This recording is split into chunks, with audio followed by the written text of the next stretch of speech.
Thank you for the click. My name is Luxley, and on the day before tomorrow, here is another Patch 9.0 expansion leak. I said this in many other videos. I'll say it again in this video.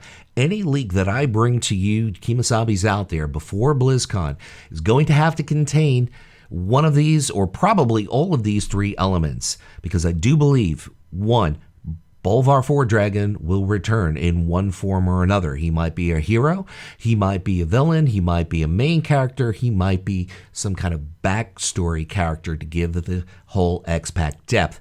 Two, some rendition of the Shadowlands and or the Dragon Isles. I'm not saying it has to be in literal title Shadowlands or Dragon Isles, although I've made videos of both those. I do believe we're going to see some sort of origin of the dragons as a zone, maybe a whole continent, and I do believe we're going to visit the Shadowlands, which is the place you go when you die, where the guardian spirit whispers, "Give us your money. Give us your money." The fact is, I do believe those elements are going to be stitched into the next Xpac in one form or another. It might not be delivered all at once. It might be spoon-fed in patches.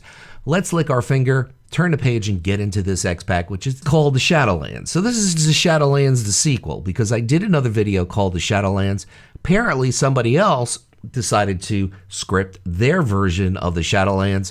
It's worth mentioning. A lot of good elements here. Fits into the criteria that I set forth. Let's get into it. Allied races: Lightbound Undead for Alliance, an unknown Worgen skeleton rig creature for the Horde. There's also a neutral allied race called the Draconid, which is neutral, a dragon type of race. This will finish off the allied race spots. Next races that will come in the future will be normal races. New customization for old races. In other words, Wildhammer dwarves for dwarves, Thin humans for humans, Tonka for Tauren. Now, for the high elves enthusiasts out there, they're going to be out there for blood elves. Kill goblins for goblins, broken Draenei for Draenei. You may or may not like that idea, but basically the core idea here is to expand on the existing customization options for the races, which if you compared the customization options of your character with any other MMO, Blizzard loses every single head-to-head battle. The character customization is probably the worst out there of any MMO. This is what we're talking about, new customization options. I can get kind of excited about that. I think that might be a very good thing. Undeads can now toggle to be upright. Undead are making progress. Class Paragon skins: Dragon Flame for Death Knight, Dark Shaman for Shaman, Necromancer for Warlock, Blood Mage for Mage. Those are the only ones that they've leaked out here. I do believe that Paragon skins might be a reality, or at least we're going to see some sort of new class or new specialization that's going to be a little bit of a darker spin. Basically, they're taking a page out of vanilla with these new Paragon skins. It's going to unlock at max level through a challenging quest chain. So one thing out of the many things that players are drawn into with Classic WoW is the fact that you have class-specific quests.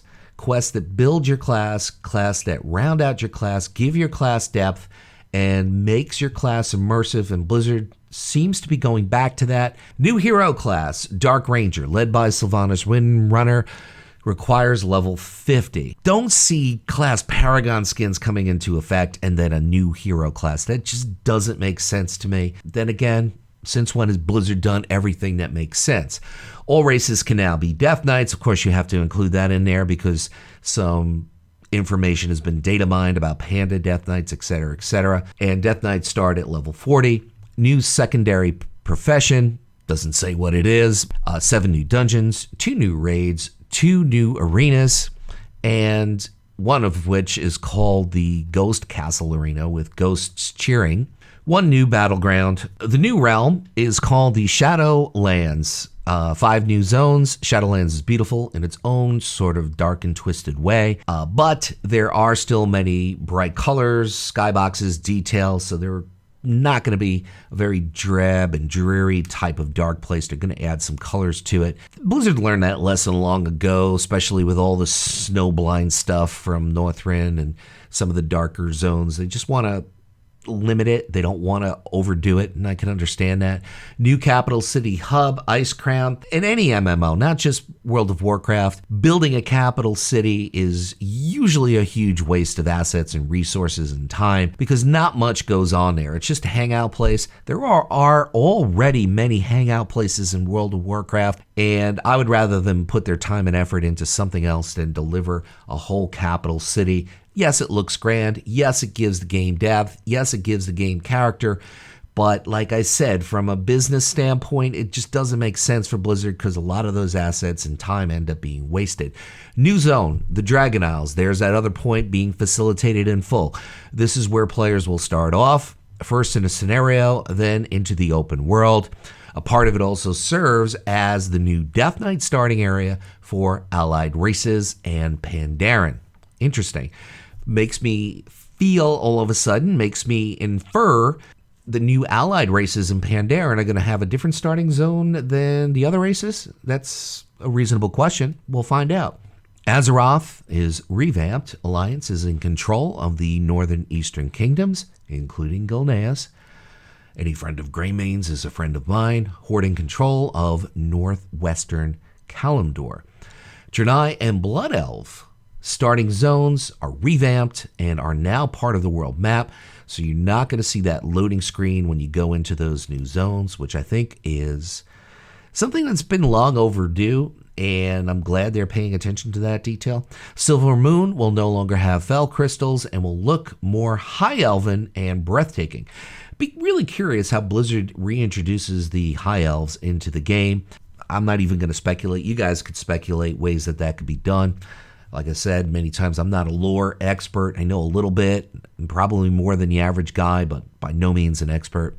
Many new quests in the revamped world.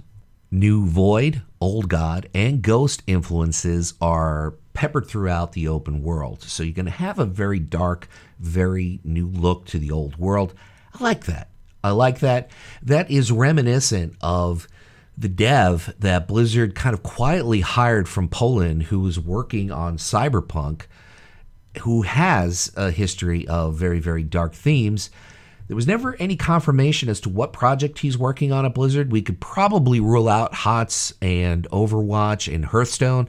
So probably looking at either Diablo, WoW, or a new title, which I do believe is going to be coming in this BlizzCon 2019 as I make this video tomorrow.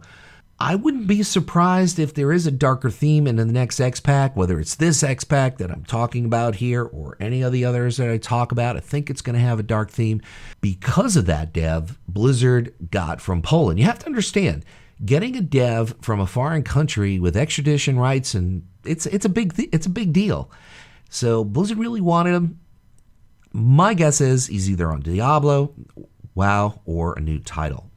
Alliance and Horde can now adventure together while not in war mode. Full guild UI redesigned. Guild halls, which the originator of this leak says, sadly, the guild halls will be located in the Shadowlands, and PvP will be redesigned for the 714th time. Soulforge is the new type of AP grind, which has something to do with the undead being leashed out into the world, the whole dark theme, the whole ghost theme. There was a leak that said there would be no AP grind, and that ain't happening. Basically, this Soulforge is going to unlock new abilities while you level up, and it's going to be done in random order. We had something like that when you're leveling to max level in Warlords of Draenor. This is also in a tribute or some kind of homage to WoW Classic. One of the things that people are drawn to when it comes to WoW Classic is that you get a cookie as you level up,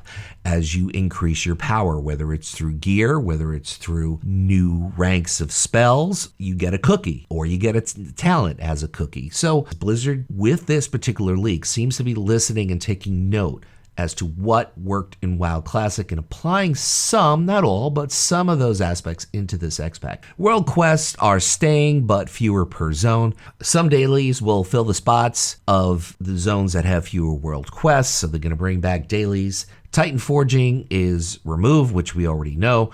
Warforging is here to stay, which is we already know not to be true unless Blizzard brings it back.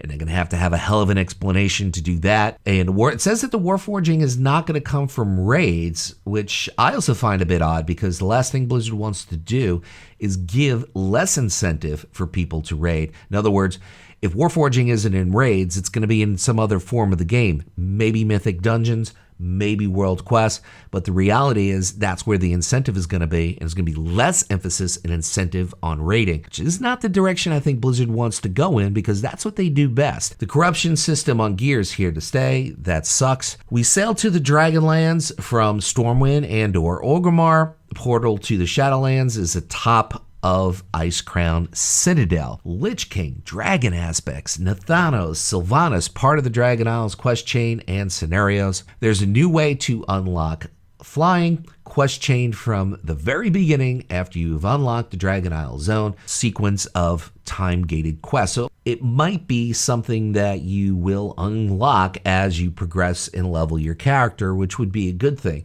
Will they give you flying before the first patch of the Xpac? Probably not, but maybe you'll be ready to have it at that point because you've leveled up a character, did a series of quests, and had that dual function. Shadow rifts throughout the world, which would be interesting, making use of old world assets. There's a new dungeon type. Now this is interesting.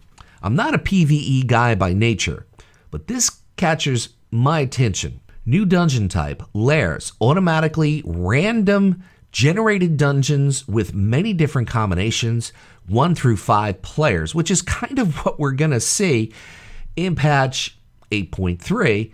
Maybe they're expanding on that concept, we shall see.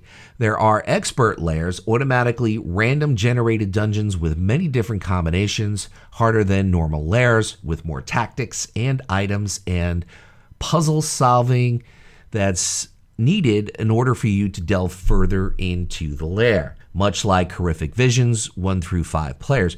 I was thinking as I was reading this to you guys that whoever leaked this basically was talking about the Horrific Visions that are coming in patch 8.3.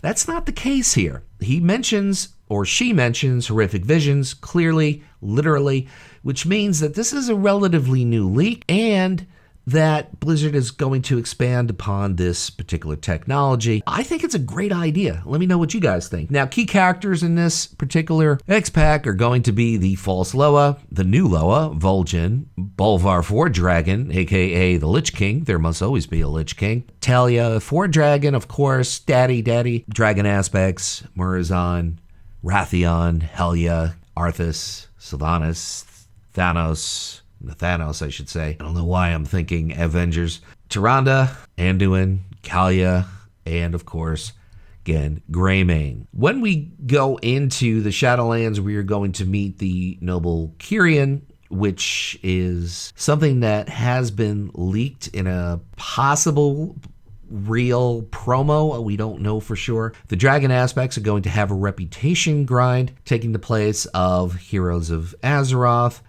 There will be ghost ships straight out of Lord of the Rings, Return of the King, my all-time favorite movie, unquestionably. The movie with 5 different endings. What do I think of this Xpac? Do I think it's real? I think elements of it are real. I don't know if the whole thing is real. And as I said many times, just because one thing might be proven false doesn't mean the whole thing is false. And just because one thing might be proven real, like the emergence of Bolvar, like the mention of some kind of Dragonsworn class or armor skin or paragon, whatever you want to call it, or the idea of the Dragon Isles and Shadowlands, doesn't mean it's true. I like this idea. Kind of am very hesitant to believe an idea where the entire old world is revamped with a level squish. I think that's a lot of work. I think if something like that is going to be done, they're going to do a huge number of zones at once, and then they're going to spoon feed the other zones in future patches, maybe even the next Xpac.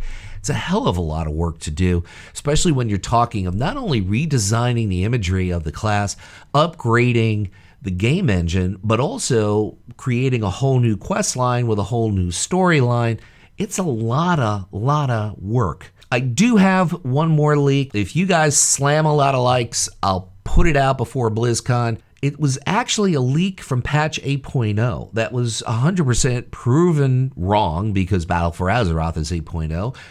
but there are a lot of elements in it that are extremely coincidental with what goes on from patch 8.1 to patch 8.3.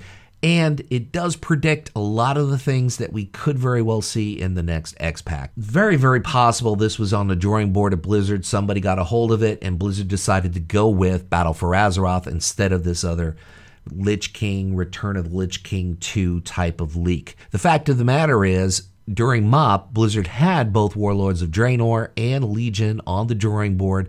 They weren't sure which one they were going to go with first. They went with Warlords first, then Legion. If you guys smash a lot of likes, I will produce that video real quick. I am probably tired of these leaks. You guys probably are too. The only reason why I threw out this one, to be honest, is some jerk off decided to tell me to stop perpetrating fake news. And in every single leak, I say that I'm 75% sure, that I'm 100% sure 90% of them are fake. Fake news is someone who's trying to make news or deliver news as if it's true, and I've never done that, and I find that insulting, so I wanted to jam it in their face and throw one more leak out there. Thank you for watching. Thank you for listening. My name is Luxley, and on the day before tomorrow, whether it's whatever it is by you, whether it's morning, afternoon, or night, make it epic.